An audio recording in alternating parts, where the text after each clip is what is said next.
That's what's going to thaw it out. This dry bath I use to put all of my utensils in, just to keep everything the same temperature. So that way I'm not sticking cold metal or anything else inside the dough. So I let that sit in this tank for roughly a minute. And during that minute, while I'm letting this thaw, I'm going back into the dough, refinding the cervix. Once I've found that cervix, I'm having whoever's helping me out, whoever's helping me out, they're gonna hold speculum, make sure everything stays still. So I'm gonna take my tank, pull it out, take my tweezers. You never wanna touch the semen straw, ever. So you're gonna take your tweezers, pull the straw out. You're gonna take your cutter here. Let's do this. Wait, why don't you want to, I mean, are you talking about because of contamination, or like does the oil in your... From the second, the heat, and from the second that you pull the straw out of the tank, I view it as literally anything and everything is going to kill this semen. So I don't want anything that could possibly kill the semen. Okay. I know, obviously you want to keep your hands clean, keep gloves on, anything like that. Try to be as sterile as possible. But whenever you're messing with the dough, you're back there on her hind end, you're going to get something on your hands, even if you don't know it. So I don't risk it. So you're going to take I'll just drop that straw down in there. You're going to take your tweezers here. And you dropped it into which part? Just the general part? Oh, yeah. Yeah, I dropped it down into the wet bath. The wet bath. Got it. So I have used those plastic tweezers for years and years. And Ann and I did a class last year, 2 years ago? 2 years ago. 2 years ago. 2 years ago. And a guy was telling me metal tweezers work much, much better. I used them once. I became a huge fan of them. Just because the plastic tweezers, if you're not careful, I mean, they're just gonna kind of fold around each other. So you're gonna take your semen straw here. Can you hand me a napkin or something, actually? Oh yeah, right here. Just to show them. In my AI sleeve. Yep. Whoops. So I create what's called, I guess you could consider it a safety taco or something like that. Yep. So basically you're going to take your semen straw. Once you get it out of the bath, you're going to put it in your napkin here. Again, you're not touching it ever. You're going to take your cutters, and on a semen straw you have two different ends. You got a wax end and a wick end. You're going to take your cutters and you're going to cut that wax end off, just like that. And then once you do that, you're going to take... How much of it are you cutting off? Just typically the wax is, it's kind of got the predetermined depth on there, so you just kind of snip it off. Oh, I was looking for the end. He wanted to know how much it was. The what? It's on the table below the... Yeah, it's like right here.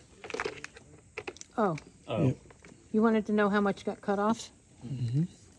Here. Thank you. So once I've snipped the semen straw, I'm going to take my gun, and you're going to basically just slip it down inside of there. And then you'll take your sheath, and I'm not going to open this up, but... Oh, you want one? Yeah, that'd be great. So I have individually wrapped sheaths, just because, you can buy the packs that come like that. I've just always worked with the individually wrapped, just because I try to keep his contamination as low as possible. I'm not messing with you now. I know you carry a knife. Always So you carry a didn't knife. cut the plug out of it? No. So No, he did cut the plug I out. cut the plug out. But There not just the wasn't a wick plug in end. there. The, The real ones have a plug Yeah. on that end. show him the wick end. The wick Here you end go. goes in. I tell you what, y'all can pass it around. Oops, sorry. Whoops. I've got. That one ain't contaminating, is it? Right. Gotcha. That's So part of these that don't have a contamination. plug. Okay, Correct, gotcha. yeah. So what you'll do once you do all your cutting, everything, Wick end goes in. wick end goes into the gun. Your exposed end goes towards the tip of the sheath, so you'll slide this right down. And how do you know which end of the sheath is the correct end? The one that you can slide the gun down into. Got it. One. The So other one is end- closed. yeah. One is closed. Yep, that's going into the The dome. other end has the kind of tapered end. Okay. And that's the side that'll go into the Still dome. open, but it's smaller It's got a very diameter. It's like small hole. Got it. So then, once you get your gun loaded, I'll take my plunger, load that right in like that, and just push just barely enough out.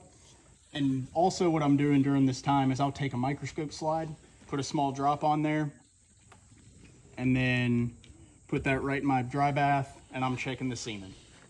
So that's kind of how you load the gun, get everything ready. From start to finish, from the second you open that AI tank to the second you're done AIing, I tell people you've got roughly 10 minutes. And that's being very, very generous. So in that 10 minutes, you're losing 1 minute for your tank thawing.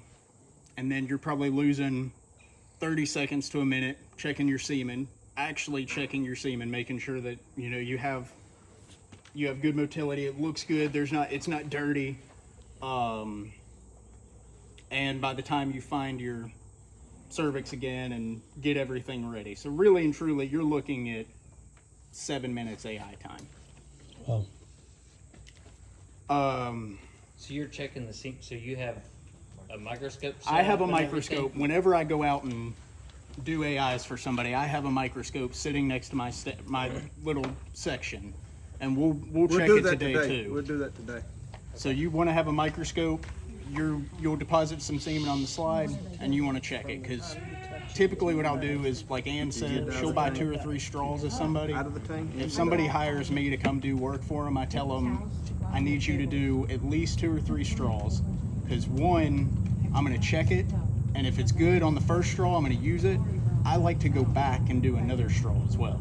So I'll go through and double AI to improve chances. What if you have a verified count and utility and morphology on those straws? On the, if I know that, if you can guarantee me that it's going to be I like the ice firm report on that batch. right. Yeah, would that be acceptable? Without, I mean, you're talking about without having to thaw yeah. and check it. Yes, if you had a post-thaw check on that semen already done. Well, Dr. Ann, remember, From the and I processor. don't interrupt, but No, when you're we good. had this, done a class in Gray, Tennessee. Yeah. You remember the lady, she had some shipped in from, might have been Bonanza, I think. And she had, 4 out of 6 straws bad? Yeah, but we put them all in one goat and got 2 kids. Yeah. But Yeah. I don't know if it's the shipping handling or what got off, but she had 4 straws. It was, And that's another thing too is, what may work, like you may be able to provide all those reports and it worked in that scenario, but your environment was different than mine. Most of the time, my environment's going to be standing out on the side of a barn. So there's a lot of factors that'll play into that. So I'll still try to tell people at least 2 straws if you can. Every time. And it makes you feel better because, it shows you that I'm not just going up. Yeah, that semen looks good. Here we go. I'm going to take your money and leave. I want to be able to give people the reassurance of that we're doing everything we can to increase those percentages of AI because, as you guys know, nothing's guaranteed in this. Are you doing the